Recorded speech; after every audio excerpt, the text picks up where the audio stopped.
Attention muscle car army. And this thing has got your attention, hasn't it? Because the last time Ford took this badge, the horse that means Mustang, the Golden Gate Bridge, the Statue of Liberty of American car icon names, and they put it on an electric crossover, well, you got a bit annoyed, didn't you? And possibly rightly so. So Ford, to try and earn your forgiveness, gives you this, the Mach-E GT, the fast one. And they've hidden it all the way in sunny Croatia in southern Europe where you can't find it. So I thought that before you get ever so salty in the comments, we'd have a good look round it, and then we'll go for a drive, and we can have a think about whether or not this is a good car. And then we can decide whether or not it's a good Mustang. Right, let's go quick. A Mach-E GT, they claim, goes from 0 to 62, yes, 62 miles per hour or 100 kilometers an hour in 3.7 seconds. And I want to give that a go. We're not doing 1 foot rollout. We're not doing a drag strip with glue on the surface. I've just got a nice quiet stretch here. I'm going to go into untamed mode, foot on brake, jump on the throttle. Yeah, that is quite powerful. Really does rear up, actually. That's quite old school Mustang. Oh, that's 100 already, by the way. That's 100 Ks in very, very little time at all. And it really did sort of pitch the nose up. Quite interesting. I wonder if they've left that in deliberately as a kind of, hey, you're still in something that deserves to be called a Mustang.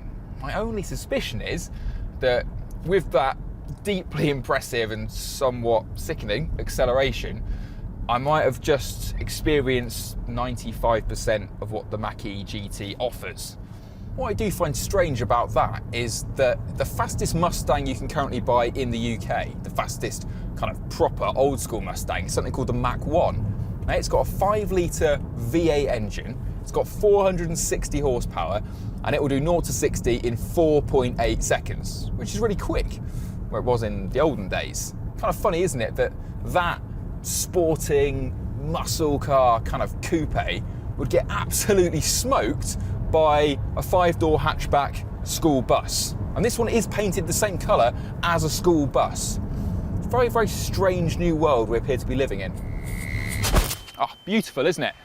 No, not the scenery. Look at this. Allow me to talk you around what makes this a Mach-E GT. The main difference, of course, big old filled-in grille. On a normal Mach-E, that's the kind of moustache motif that suggests a Mustang grille shape, but here you get an actual fake grille. Obviously it's all filled in for aerodynamics because it doesn't need any cooling, and the same goes for these vents here. They create what's called an air curtain, nothing to do with cooling apparently. It's all there to offset the extra drag caused by bigger wheels and tyres. So these are cast aluminium, they're 20 inches. You get a larger, wider Pirelli tyre, and then look inside here. Massive Brembo brake caliper, 18-inch discs, properly upgraded braking system, which is kind of odd really, given that for an EV, you tend to trust the regen to do most of your braking for you. Okay, come with me down the side. This is called Cyber Orange. It's a colour you can only get for the Mach-E GT. It is the most metallic paint I've ever seen. I think if you look at it for too long enough, your eyes will actually turn into glitter. Whole car rides 10mm lower. No door handles, of course, that's still on these buttons, and then the doors electronically pop out. Given it is so minimalist down the side, a bit of a missed opportunity for me for some disgustingly 1970s Larry stickers, graphics and stripes. And then coming to the back, there's only 2 real differences here.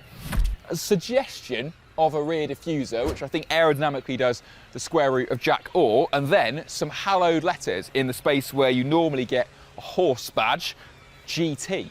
You can legitimately tell people, look, I drive a Ford GT. Sort of.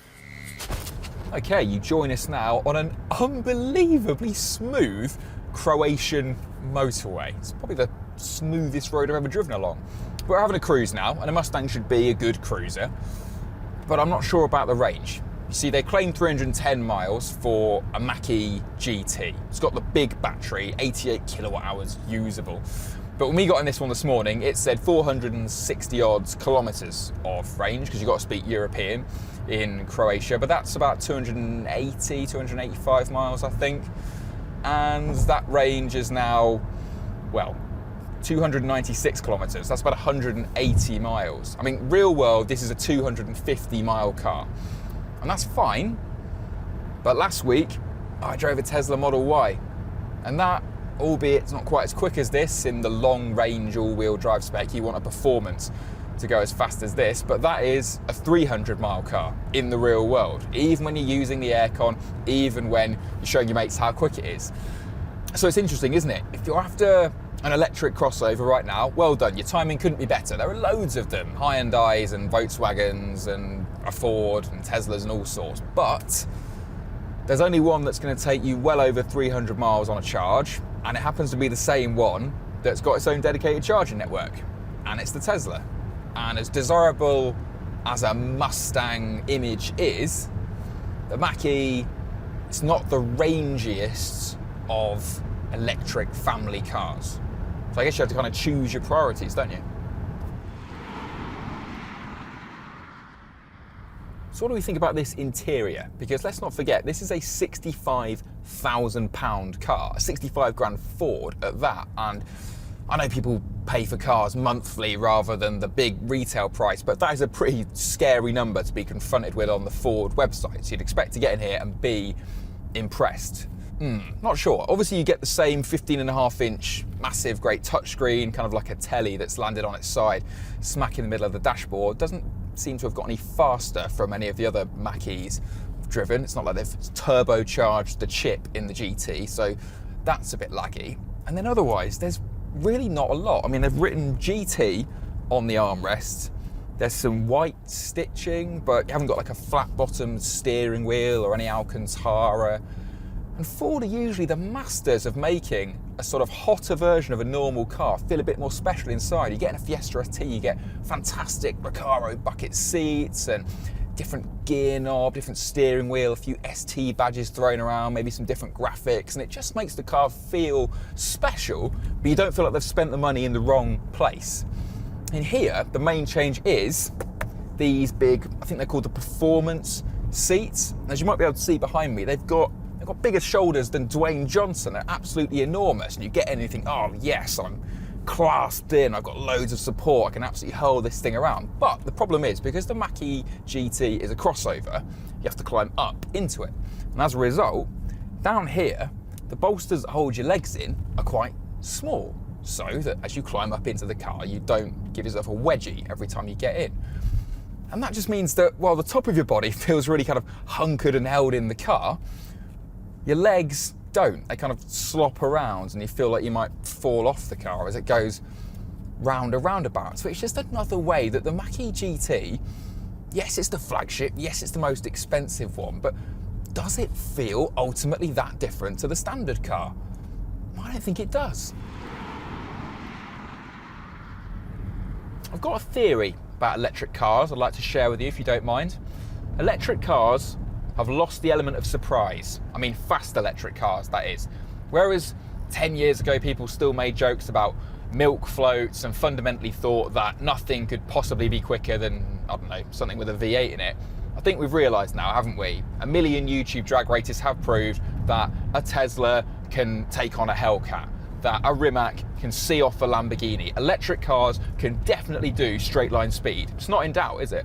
And as you've seen, the Mach-E GT can do speed. It will do 0 to 60 with no wheel spin, with no burnout needed in under 4 seconds.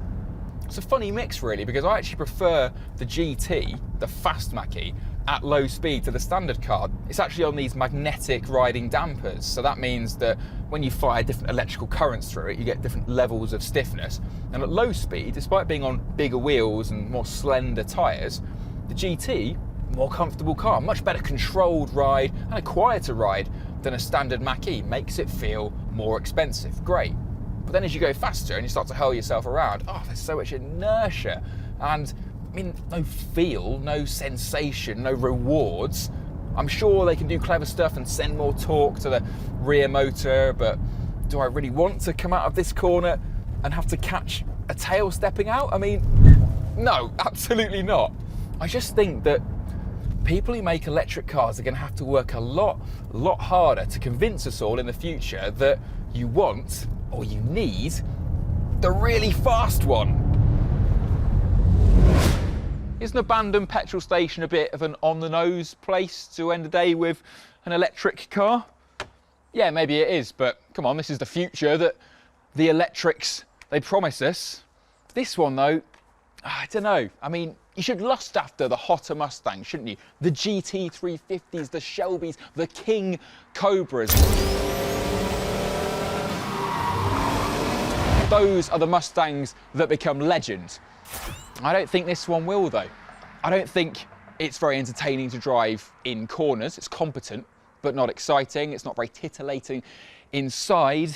I just don't think that Ford, like every manufacturer really, has quite nailed that idea yet of how to make someone purchase the most expensive, the fastest electric car. What is the reason? What is the motivation for going for the top model? I mean, don't get me wrong, this is a very, very deeply, troublingly fast car. It's just, it's something of a one-trick pony.